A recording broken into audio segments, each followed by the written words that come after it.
India alliance एक बहुत ही formidable challenger है आज की जो सरकार है उसके लिए, और ख़ास तौर पे देश की जनता 135 करोड़ आबादी भारत देश की इस इंडिया अलायंस की छतरी के भीतर समा जाती है।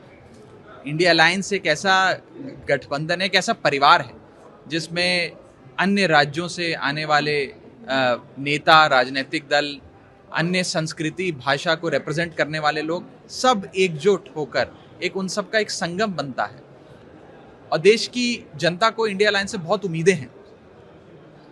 आज की जो सरकार है उसने भारत देश की जनता को महंगाई, बेरोजगारी, तमाम तरीके की बीमारियां लगा दी हैं, रोग लगा दिया इस देश में।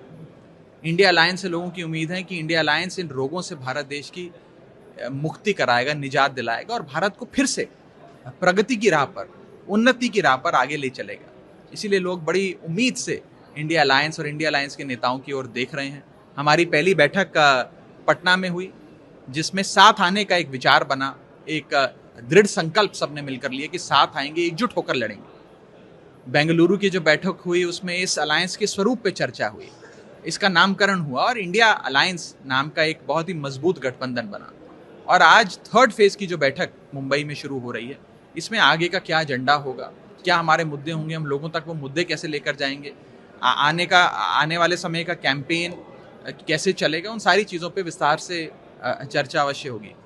और एक बात ज़रूर है कि जैसे हमने देखा कि इस देश में पहले भी एक बार 1977 के चुनाव में एक बहुत बड़ा मोर्चा बना, अलायंस बना, और उस अलायंस में देश की जनता साथ आई और उस समय की सरकार को इलेक्शन में हराया। ऐसा ही कुछ आज के दौर में हम देख रहे हैं कि तमाम पॉलिटिकल पार्टियां, लोग देश को बचाने के लिए, लोकतंत्र को बचाने के लिए, संविधान को बचाने के लिए साथ आ रहे हैं और साथ आकर एक अहंकारी हिटलर शाही से चलने वाली सरकार को अवश्य हार मिलेगी और देश की जनता अवश्य जीतेगी। आप एनडीए की और बीजेपी की खास तौर पे बौखलाहट इसी चीज़ से देख सकते हैं कि वो लगातार हम पर, हमारे नाम को लेकर हमले कर रहे हैं।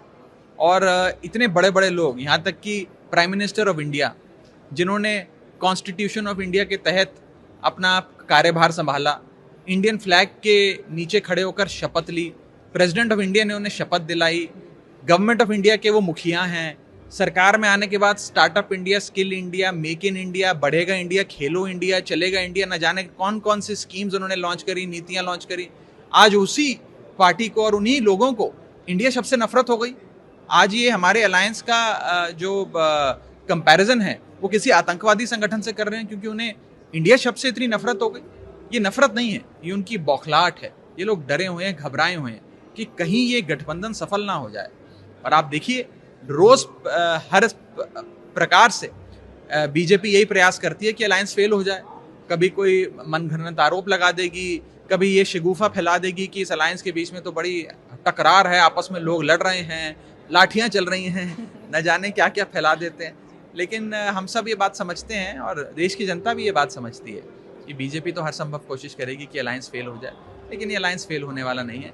क्योंकि ये अलायंस सिर्फ 4, 10, 50 नेता जो उस कमरे में बैठे हैं उनका अलायंस नहीं है। ये अलायंस वास्तव में भारत की 135 करोड़ आबादी का अलायंस है। वो आबादी साथ आई है, पूरा देश साथ आया है। और उस 135 करोड़ आबादी का एक ही लक्ष्य है कि हमारी आमदनी नहीं बढ़ी, हमारा खर्चा बढ़ता गया, महंगाई बढ़ती रही, हमारे बच्चों को अच्छी नौकरी नहीं मिली, बड़े बुजुर्गों को इलाज नहीं मिल रहा। इन सारी समस्याओं का, रोजमर्रा के जीवन में जिन समस्याओं से इंसान जूझता है, उन समस्याओं का हल चाहिए।